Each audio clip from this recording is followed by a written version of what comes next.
একদিকে নির্বাচন কমিশন বলছেন যে কতগুলো রোহিঙ্গা পাওয়া গেছে। সাংবাদিকরা যখন এই প্রশ্ন করছেন তখন মনোজ আগরওয়াল, আমাদের পশ্চিমবাংলার রাজ্য ইলেকশন কমিশনার, তিনি বলছেন এটা হোম মিনিস্ট্রি জানে, অর্থাৎ স্বরাষ্ট্র মন্ত্রক জানে, অমিত শাহ দপ্তর জানে। উল্টো দিকে অমিত শাহ এসেছিলেন কলকাতায়, সেখানেও সাংবাদিকরা তাকে চেপে ধরেছেন যে আপনারা এই কত রোহিঙ্গা বা বাংলাদেশি পেলেন। তার উত্তরে অমিত শাহ বলছে এটা আমার কাজ নয়, এটা নির্বাচন কমিশনের কাজ। ये हमारा काम नहीं है, এটা আমাদের কাজ নেই। এটা যাবেন আপনি এফআরআর অফিস যাবেন, এমএসটি তে যাবেন। This is not our work.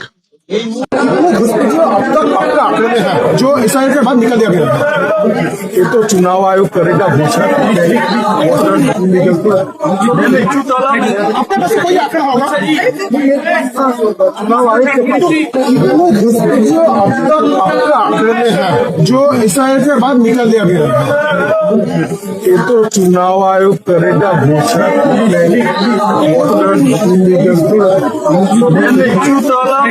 आपके पास कोई आंकड़ा होगा चुनाव आयोग के पास। তার পাশাপাশি অমিত শাহর একটা পুরনো ইন্টারভিউ ক্লিপিংস আপনাদের দেখাবো। सबसे पहले इनकी पहचान करेंगे, फिर मतदाता सूची से इसको डिलीट करेंगे और फिर डिपोर्ट करेंगे। डिटेक्ट डिलीट डिपोर्ट जो आप कहते हैं, ये हमारा पार्टी का तय एजेंडा है और इसमें किसी को कंफ्यूजन रखने की जरूरत नहीं। যেখানে তিনি পরিষ্কার বলছেন প্রথমে ডিটেক্ট করা, তারপর ডিলিট করা, তারপরে ডিপোর্ট করা, অর্থাৎ যাদের নাম এই ভোটার তালিকা থেকে নাম কাটা যাবে তাদের ভবিষ্যৎ অন্ধকার, অর্থাৎ তারা না ঘাড়কা না ঘাটকা। আপনাদের মনে আছে মায়ানমারে রোহিঙ্গাদেরকে যেভাবে রাষ্ট্রহীন বানানো হয়েছিল সেই ইতিহাসটা পড়ে দেখবেন। আসামে বাঙালিদের যেভাবে নাম কেটে দেওয়া হয়েছিল এনআরসির নামে, তাদের পরিণতির কথা মিলিয়ে নেবেন। আর পশ্চিমবাংলায় যে সমস্ত বাঙ্গু, মানে যে সমস্ত বাঙালিদের মধ্যে একটা অংশ যারা বিজেপিকে সমর্থন করছেন, বাংলায় পরিবর্তন চাইছেন, তারা এই ইতিহাসটা ভুলে যাচ্ছেন।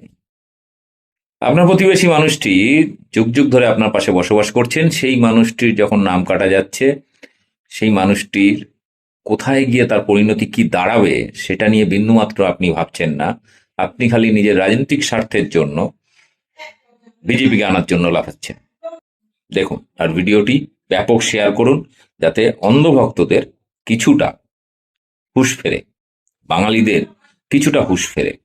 দেখুন, বিজেপিকে নির্মূল না করতে পারলে আপনার ভবিষ্যৎ অন্ধকার, শেষ, জীবন জীবিকা অস্তিত্ব সব সংকটে।